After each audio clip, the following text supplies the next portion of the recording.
Ponto de partida de sexta-feira no ar, e como vocês sabem, no ponto de partida de sexta-feira não tem teleprompter, não tem roteiro, sou eu, são vocês, são as perguntas, as provocações, as críticas, os comentários que vocês fazem ao longo da semana, no filme, no vídeo de segunda-feira, no vídeo de quarta-feira. E eu acho que a conversa que a gente vai ter hoje é a conversa que vai no cerne da crise democrática, do problema que as democracias enfrentam no Brasil, no mundo. E eu vou começar com uma provocação do Júlio CM Bahia. Vou tentar ignorar a imensa e absurda hipocrisia que é você criticar quando a esquerda fala para a própria bolha e defender que quando a direita, entre aspas, moderada, fala para a própria bolha, está tudo bem. Gostaria muito que você falasse sobre o que aconteceu em Portugal, onde uma direita moderada se afastou da extrema-direita e formou um governo democrático com a esquerda. Por que não defender isso aqui no Brasil? Júlio, temos alguns problemas. O primeiro problema é o seguinte: a direita moderada não tem eleitor no Brasil. Então não tem. Agora, segundo, você está fazendo uma mistura, que é uma mistura que não é irrelevante nesse caso, entre regimes, de um lado, semipresidencialistas e parlamentaristas, e do outro, presidencialistas. O que eu quero dizer? Quando você faz uma coligação num país como a Alemanha, num país como Portugal, num país como a Itália, a gente está falando de países que são ou semipresidencialistas ou parlamentaristas. Ou seja, o executivo é formado pelo parlamento. Então, sei lá, a centro-esquerda tem 25, 30% dos votos, a centro-direita tem 25, 30% dos votos, a extrema-direita tem 25% dos votos, e aí o que acontece? A direita moderada, a centro-direita e a centro-esquerda formam uma coligação. A partir dessa coligação, elas têm mais de 50% dos votos no parlamento e podem indicar o primeiro-ministro. Vão formar uma coalizão de governo. Isso é diferente de um país presidencialista. Um país presidencialista não passa por uma situação dessas. Em essência, num país presidencialista, você elege o parlamento, você elege o presidente da República. O presidente da República forma governo. Ele vai precisar do parlamento, evidentemente, para aprovar leis, para aprovar orçamento, para fazer mudanças na legislação, mas ele não precisa do parlamento para formar governo. Então, uma situação como o tipo de formação de governo que acontece na Europa, você não vai ver no Brasil, porque não é da natureza do nosso regime. Então, começa aí. Agora, segundo, tem esse problema, que é o seguinte: em alguns países ainda existem eleitores que votam numa direita tradicional e moderada. Em países como o Brasil e como os Estados Unidos, isso acabou. Você vê, eu não estou nem entrando no mérito de o vice-presidente do Lula ter sido o candidato tucano que concorreu contra o PT, contra o próprio Lula uma vez, contra o Fernando Haddad em outra, quer dizer, em duas eleições presidenciais. De certa forma, tem um arremedo desse tipo de formação no Brasil. Mas o problema é o seguinte: o Alckmin, a própria Simone, eles estão lá no governo Lula como símbolo de uma intenção de aproximação, de aceno para alguns eleitores que sobraram. Mas eles não estão lá como representantes de um eleitorado, porque esse eleitorado não existe. Você vê, olha a quantidade de candidatos, de políticos, a gente já falou sobre isso outras vezes. Todos os políticos de direita, Alexandre Frota, Joyce Hasselmann, João Dória, a quantidade de candidatos, de políticos de direita que bateram de frente com o bolsonarismo e que sumiram eleitoralmente é imensa. Porque é isso, hoje um político de direita que bate de frente com o Jair Bolsonaro perde voto, não se elege. Então a única maneira para um candidato de direita ter viabilidade eleitoral é estar do lado de Jair Bolsonaro. Entende? Aí, cara, esse é o problema.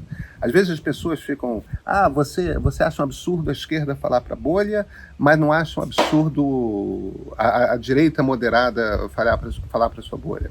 O problema é o seguinte: o que a gente tem de resolver aqui? A gente precisa resolver o radicalismo da esquerda? Não. A gente precisa resolver o radicalismo da direita. Então a coisa que precisa ser fortalecida é a direita moderada. O que a gente precisa voltar a ter é, por parte dos eleitores de direita, uma percepção de que eles são representados naquilo que eles buscam por políticos moderados. Então é isso que você precisa fortalecer. Agora, independentemente disso, a gente tem um Brasil que é um Brasil dividido em dois. Então, e a esquerda é franca minoria, tá? A esquerda é tipo 1/5 dos eleitores brasileiros se declaram de esquerda. 1/4 dos eleitores brasileiros se declaram de esquerda. A maior parte dos eleitores brasileiros se declaram ou de centro ou de direita. Então, quando um presidente como Lula fala só com a esquerda, o que ele perde é aquela franjinha mínima de eleitores que garantiram a vitória dele. E garantindo a vitória dele a contragosto, porque não queriam Jair Bolsonaro, porque o antipetismo é particularmente forte.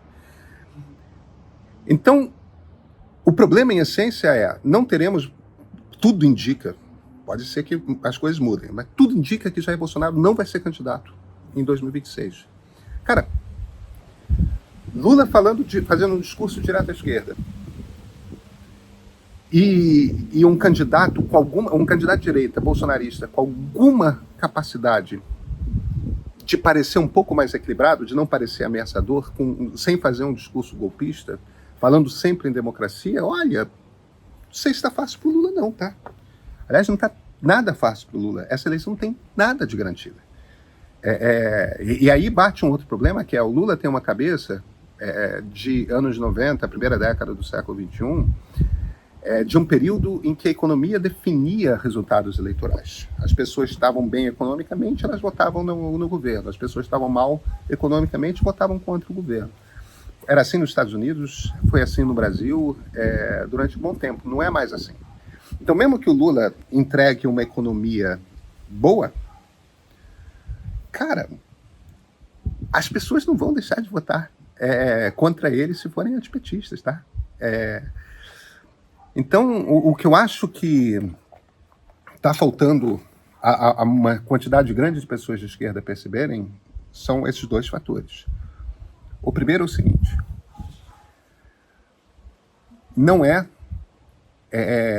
eles não são a maioria. A esquerda não é a maioria. A esquerda é a minoria no Brasil.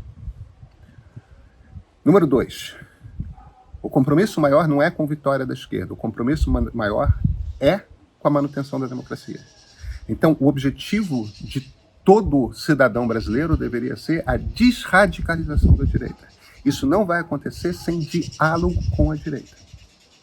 Sem um grau de empatia, sem um grau de compreensão de o que leva as pessoas a votarem em figuras absolutamente ultrajantes e radicais como Jair Bolsonaro. Esse é o ponto fundamental que a gente precisa decodificar. E a gente não faz isso sem diálogo. Entende? No momento, a gente tem dois Brasis que se odeiam mutuamente. Quem perde perante o ódio é democrata. E democrata só tem uma arma: diálogo, conversa, ouvir, entender por que a pessoa está ali, entendeu? Sair chamando todo mundo de fascista. É claro que existem grupos que representam o fascismo, mas nem todos os eleitores desses grupos são fascistas. Sair chamando todo mundo de fascista é o caminho para fortalecer o fascismo. Eu sou Pedro Doria, editor do Meio. Hoje eu estou na cidade de Goiás. Goiás Velho, Centro-Oeste, ex-capital de Goiás. E esse é o ponto de partida.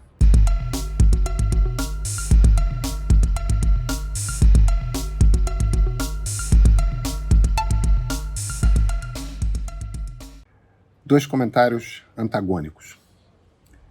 KKK. Quando não é esquerda, então é fascista, extrema-direita, antidemocrático. Sei não, viu? As paixões políticas deixam as pessoas cada vez mais cegas e incoerentes. Polaris 01. Então partidos liberais, entre aspas, perderam espaço para partidos fascistas? Curioso como sempre é o eleitor liberal a fazer esse pulo autoritário. Vamos lá. Primeiro, eu já falei isso, eu repito. Na Europa, o que resistiu ao fascismo nos anos 20 e 30 foi o liberalismo. Foram Charles de Gaulle, foi Winston Churchill, foi a direita moderada, não foi a esquerda, que fez a resistência ao partido na Europa Ocidental. Na Europa Oriental foi o stalinismo. Essa é outra história. No Ocidente, a grande resistência ao fascismo foi o liberalismo americano.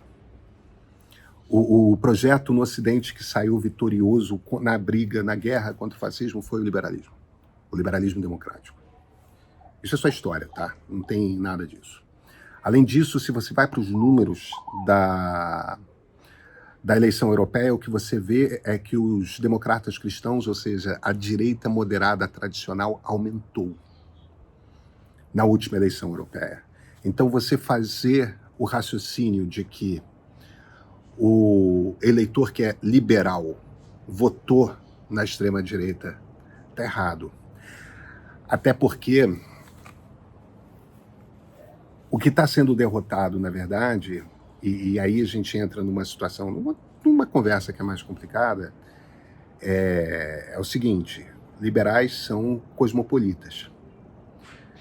Liberais acreditam em abertura para o mundo, abertura de fronteiras, abertura para que as pessoas possam ir e vir e transitar pelo mundo, abertura das fronteiras comerciais. E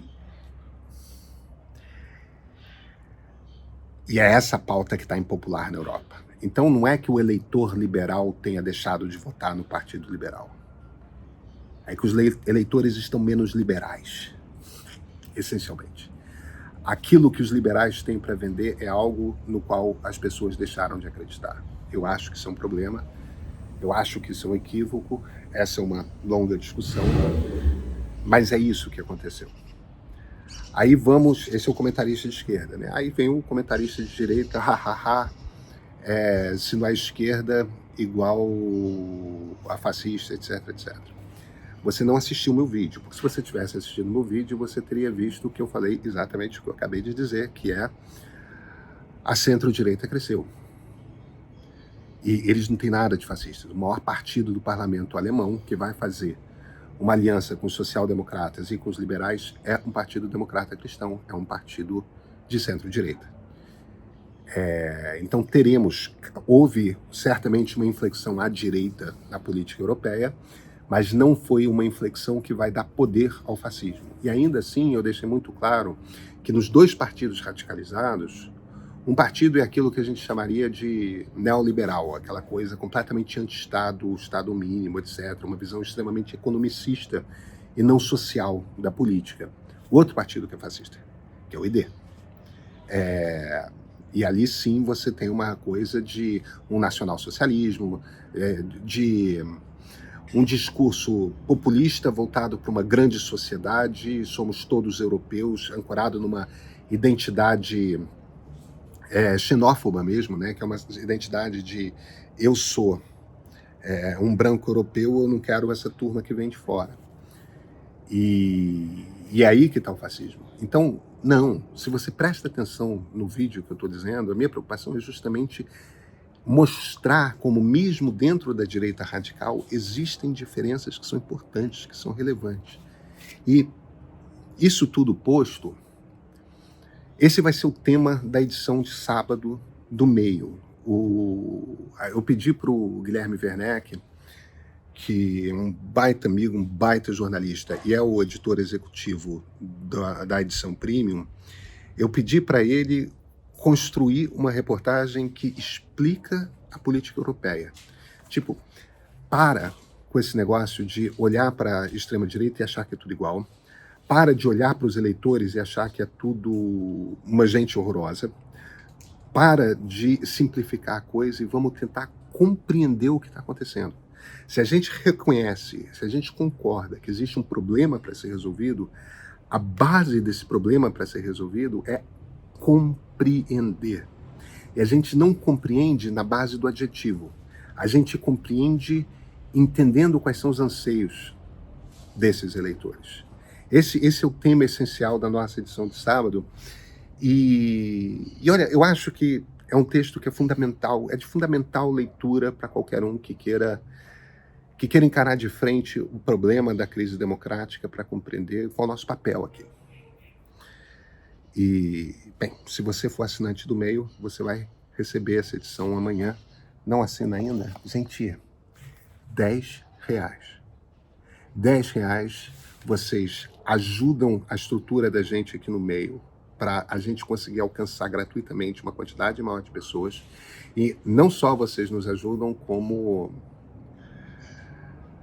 vocês recebem um material jornalístico que, olha, não tem no resto da imprensa. Não é pela esquerda, não é pela direita, é pela informação.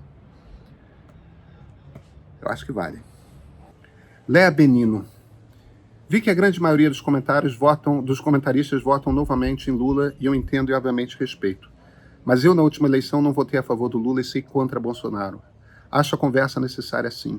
Assim como eu, há muitas pessoas que votaram de igual modo e não estão satisfeitas com o modo de governar. Estamos apenas satisfeitos por ter uma próxima eleição.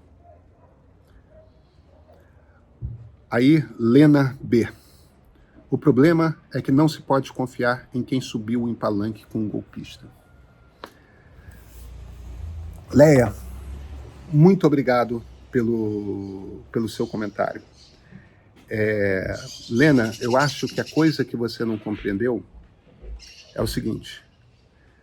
Primeiro, adversários políticos subirem no mesmo palanque é normal. Pessoas de quem... Isso é do jogo. Luiz Carlos Prestes subiu no palanque de Getúlio Vargas. Teotônio Vilela estava no mesmo palanque que o Lula e o Fernando Henrique nas diretas já. Essa coisa de subir no palanque, esquece. Entendeu? O fato de as pessoas estarem no mesmo palanque não quer dizer que elas concordem. Muitas vezes teatro, faz parte do teatro da política. Aliás, estar no mesmo palanque é um ato teatral na política.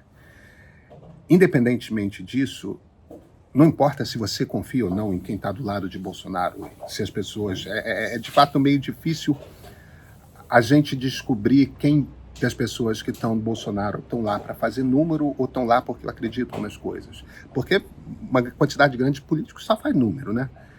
É claro que é difícil saber, mas o problema é que não importa o que você acha. Não importa o que acha quem já está convicto de que Lula é o único candidato em quem se pode votar em 2026. O que importa é quem não está convicto. Então, se o governador daqui, Ronaldo Caiado, estiver num palanque com Bolsonaro e as pessoas ainda assim acharem que ele não é bolsonarista e que votaram no Lula em 22, mas vão votar no Caiado em 26, não estou falando do Caiado, como poderia falar do Zema, como poderia falar do Ratinho, como poderia falar do Tarcísio, não importa. Quem tem que achar ou não achar é quem votou no Lula não querendo votar no Lula. São essas pessoas que tem que achar. E o problema é esse. Aí você vai fazer o quê? São os fascistas, são os... Ou você vai fazer o que tudo quanto é político tem que fazer, que é se adaptar para ter o voto. Sabe, eu não estou falando coisas que sejam profundamente sofisticadas, profundamente complexas. Política é assim, gente. Se você quer manter o poder e você está num jogo eleitoral, você faz o que é necessário para ter os votos. Isso quer dizer que você adapta o seu governo ao discurso que vai atrair a maior quantidade de votos. Se os votos da esquerda você já tem, você não governa para a esquerda, você governa para os votos que você não tem. Se você precisa daqueles votos. A Europa caiu mais para a direita, os Estados Unidos caíram mais para a direita, o Brasil caiu mais para a direita. A eleição de Lula não mudou isso.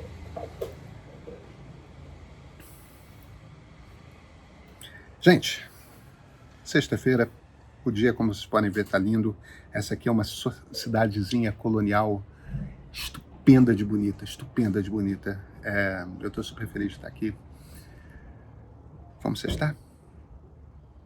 Domingo, dia 16 de junho, às 18h15, estreia o programa Diálogos com a Inteligência, onde eu vou conversar com o Roberto Castelo Branco, ex-presidente da Petrobras, que vai falar sobre os caminhos e os descaminhos da gigante estatal petrolífera.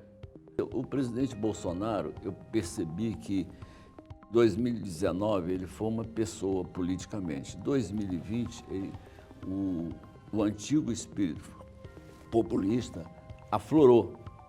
Então ele começou a querer interferir na economia e outros assuntos. Ele simplesmente que precisavam do apoio de um líder político, ele simplesmente deixou de lado.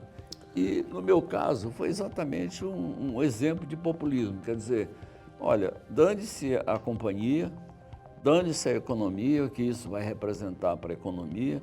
E eu quero beneficiar os meus eleitores lá, os caminhoneiros. Diálogos com a Inteligência é produzido pela Insight em parceria com o Meio.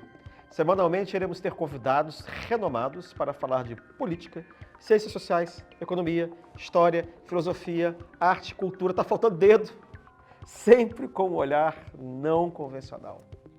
Clique no link na descrição e prepare-se para a estreia.